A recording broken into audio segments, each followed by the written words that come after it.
살다 보면 누구나 그런 경험 한 번쯤은 있잖아요.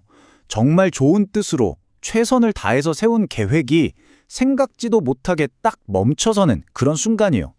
오늘 이 시간에는 바로 그 지점, 우리의 계획이 멈춘 그 자리에서 과연 어떤 일이 벌어지는지 한번 같이 들여다보려고 합니다. 자, 이렇게 계획이 완전히 틀어져 버리면 그 자리엔 대체 뭐가 남을까요? 그냥 좌절감? 아님 실패했다는 느낌? 아니, 어쩌면 우리가 전혀 보지 못했던 다른 무언가가 있는 건 아닐까요? 사실 이게 우리 삶에서 정말 중요한 질문이거든요.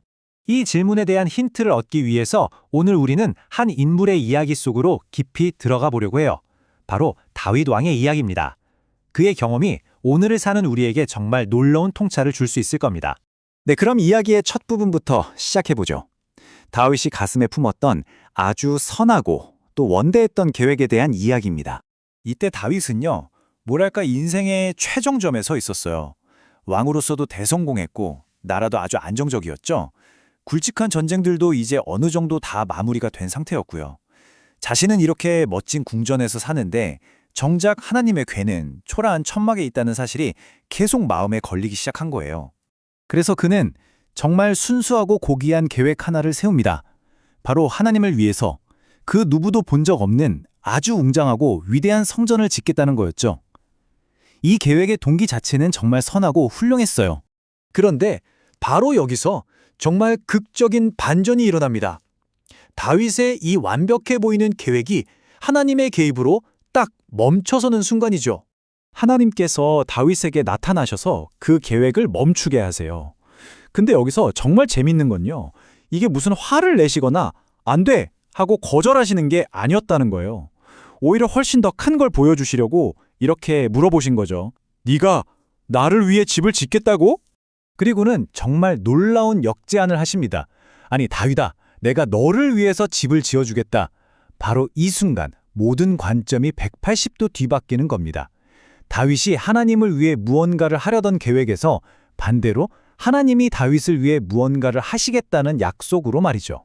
여기서 우리는 집이라는 한 단어에 담긴 두 가지 다른 의미를 보게 돼요. 다윗이 생각했던 집은 눈에 보이는 돌로 만든 성전이었죠. 그러니까 지금 당장을 위한 인간의 열심이었던 거예요.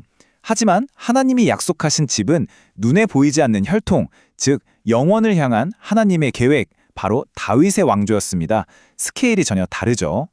자, 그렇다면 이 하나님의 약속이 가진 더 장기적이고 더 영원한 의미는 과연 무엇이었을까요? 조금 더 깊이 들어가 보겠습니다. 이 이야기가 우리에게 보여주는 핵심 개념이 바로 하나님의 주권이라는 거예요.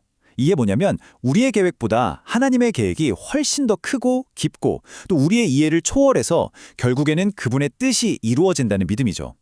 그러니까 다윗의 계획이 멈춘 건 실패가 아니라 오히려 이 더 큰 하나님의 주권이 드러나는 순간이었던 겁니다. 그리고 하나님의 계획은 단순히 한 가문이 대대로 왕이 되는 그런 정치적인 성공에서 끝나지 않았어요. 이 약속은 훨씬 더 먼 미래, 바로 다윗의 자손을 통해서 이 땅에 오실 구원자, 메시아를 가리키고 있었던 거죠. 이 타임라인을 한번 보세요. 하나님의 계획이 얼마나 끈질긴지 알 수 있습니다. 다윗에게 약속이 주어졌죠. 하지만 시간이 흘러서 나라는 바벨론에 망해버립니다. 인간적인 눈으로 보면 어때요? 모든 게 끝났죠. 약속은 실패한 것처럼 보였습니다. 하지만 수백 년이 지난 후에 바로 그 다윗의 혈통에서 예수 그리스도가 태어나심으로 이 약속은 다시 성취됩니다. 그리고 결국 십자가와 부활을 통해 영원한 왕국이라는 궁극적인 계획이 완성되는 거죠. 그러니까 핵심은 바로 이겁니다. 우리가 보기엔 실패했다, 망했다 싶은 그 순간들이요. 사실은 하나님의 그 거대한 그림 속에서는 그저 하나의 과정일 뿐이라는 거죠. 우리의 시야가 너무 좁아서 그걸 다 못 볼 뿐이에요. 자, 그럼 이제 마지막으로 이 오래된 이야기가 오늘을 사는 우리들의 삶과 도전에는 어떻게 적용될 수 있는지 한번 살펴보겠습니다. 우리와 하나님의 관점 사이에는 이런 차이가 있는 것 같아요. 우리는 지금 당장 이 문제가 해결되길 기도하지만 하나님은 영원을 준비하고 계시죠. 우리는 눈에 보이는 빠른 결과를 원하지만 하나님은 그 과정을 통해서 눈에 보이지 않는 우리의 믿음과 인격을 단단하게 만들어 가십니다. 우리의 계획이 무너질 때 바로 이 관점의 차이를 이해하는 게 정말 중요해요. 혹시 지금 여러분의 삶에도 이런 순간을 지나고 계신가요? 정말 열심히 준비한 계획이 벽에 딱 부딪히고 꼭 열릴 거라고 믿었던 문이 닫혀서 답답함을 느끼고 계신가요? 다윗의 이야기는 바로 그런 우리에게 희망의 메시지를 줍니다. 우리가 도저히 이해할 수 없는 그 순간에도 하나님의 계획은 멈춘 게 아니라 여전히 움직이고 있다는 사실이죠. 그분은 결코 우리를 잊지 않으셨습니다. 내 왕위가 영원히 견고할 것이다. 이 놀라운 약속은 다윗 한 사람만을 위한 게 아니었어요. 그의 후손으로 오신 그리스도를 통해 하나님의 나라에 속한 우리 모두를 향한 약속이기도 합니다. 하나님이 세우신 것은 사람이 절대로 무너뜨릴 수 없다는 거죠. 오늘 이야기의 마무리는 이 질문으로 하고 싶습니다.